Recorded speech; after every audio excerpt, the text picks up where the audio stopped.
कालाभ्राभां कटाक्षैरिरुकुलभेदां मौलिबद्धेन्दुरेखां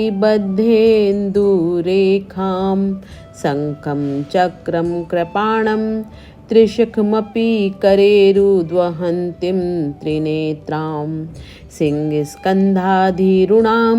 त्रिभुवनमखिलं तेजसा पूरयन्तीं ध्यायेद् दुर्गां जयाख्यां त्रिदश परिव्रतां सेवितां सिद्धिकामयीं। सिद्धि की इच्छा रखने वाले पुरुष जिनकी सेवा करते हैं तथा देवता जिन्हें सब ओर से घेरे रहते हैं, उन जया नाम वाली दुर्गा देवी का ध्यान करें।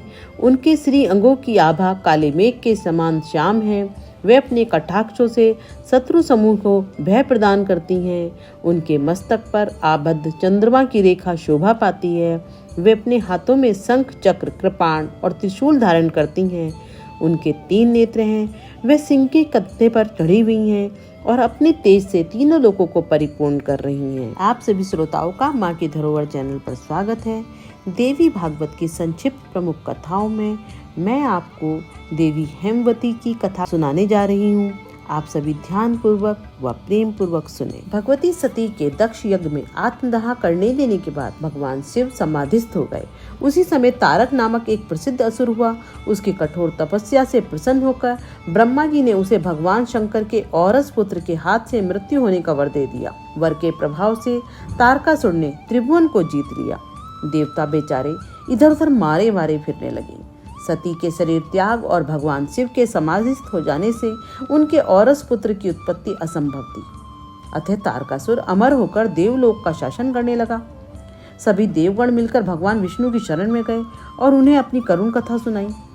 भगवान विष्णु ने देवताओं से कहा, तुम लोगों को चिंतित होने की आवश्यकता नहीं है। भगवती शिवा कामनाओं को पूर्ण करने के लिए कल्प वृक्ष हैं। मणिद्वीप में विराजने वाली वे देवी सोई नहीं है। हम लोगों के दोषों के कारण ही जगदम्बा ने हमारी उपेक्षा कर रखी है। उनका यह कार्य केवल हमें शिक्षा देने के लिए है। पुत्र से तो पद पद पर अपराध हुआ करते हैं। एक माता के अतिरिक्त उन अपराधों को सहने और क्षमा करने की शक्ति अन्य किसी के पास नहीं है। हम सभी लोगों को अत्यंत शीघ्र हिमालय पर चलकर भगवती की आराधना करनी चाहिए। कपट से शून्य होकर शांत मन से आराधना करने पर भगवती तुम्हारे मनोरथ अवश्य सिद्ध करेगी। भगवान विष्णु की सलाह मानकर सभी देवता उनके साथ गिरिराज हिमालय पर पहुंचे और माया बीज का जप करते हुए भगवती की आराधना में तन्मय हो गए। बहुत समय तक उपासना करने के बाद देवताओं पर भगवती महामाया प्रसन्न हुई। तदनंतर देवताओं के समक्ष एक दिव्य तेज प्रकट हुआ। उस तेज के प्रकट होते ही देवताओं की आंखें मुंद गई। धैर्य धारण करके देवताओं ने जब पुनः आंखें खोली तो उनके समक्ष भगवती प्रकट हुई। मोती की दिव्य माला उनके गले की शोभा बढ़ा रही थी। उनके मस्तक पर रत्न में मुकुट था। वर, अंकुश, पास, अभय मुद्रा से युक्त उनकी 4 भुजाएं थीं। उनका मुखमंडल प्रसन्नता से खिला हुआ था। करुणा की साकार मूर्ति भगवती जगदम्बा का दर्शन करके देवताओं के रोम रोम प्रसन्नता से खिल गए। सभी लोगों ने भगवती की श्रद्धापूर्ण एवं विनीत वाणी में नाना प्रकार से स्तुति की। स्नेह से विह्वल होकर भगवती बोली, देवताओं, मैं तुम पर परम प्रसन्न हूँ। भक्तों की अभिलाषा पूर्ण करने के लिए मैं कल्प वृक्ष हूँ। मैं अपने भक्तों का इस दुख में संसार सागर से उद्धार कर देती हूँ। तुम लोग अपना प्रयोजन बताओ, मैं उसे अवश्य सिद्ध करूंगी। देवताओं ने कहा, परमेश्वरी, तारक नामक महान दैत्य हमारे दुख का कारण बना हुआ है। भगवान शंकर के औरस पुत्र के द्वारा ब्रह्मा जी ने उसकी मृत्यु का वर दिया है। भगवती, हमारे कल्याण के लिए जो उपाय उचित है उसे करने की कृपा करो। भगवती ने कहा, देवताओं, गौरी नाम से विख्यात मेरी शक्ति हिमालय के घर प्रकट होगी। आप लोग ऐसा प्रयत्न करें जिससे भगवान शिव के साथ उसका संबंध हो जाए।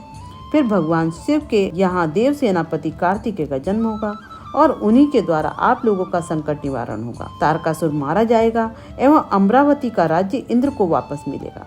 इस प्रकार कहकर भगवती अंतर्ध्यान हो गई। समय आने पर भगवती पार्वती का हिमवान के यहाँ प्राकट्य हुआ और उनका शिव के साथ विवाह हुआ। कार्तिकेय का जन्म हुआ।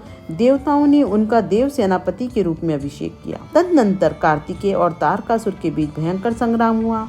अंत में तारकासुर मारा गया और देवताओं को स्वर्ग का राज्य प्राप्त हुआ। इस प्रकार तारकासुर के अत्याचार से देवताओं को मुक्ति मिली। आज की कथा को यहीं विराम देती हूँ। आपको कथा अच्छी लग रही हो तो प्यार दें, अपने मित्रों, बच्चों व संबंधियों से साझा करें। जय माता दी।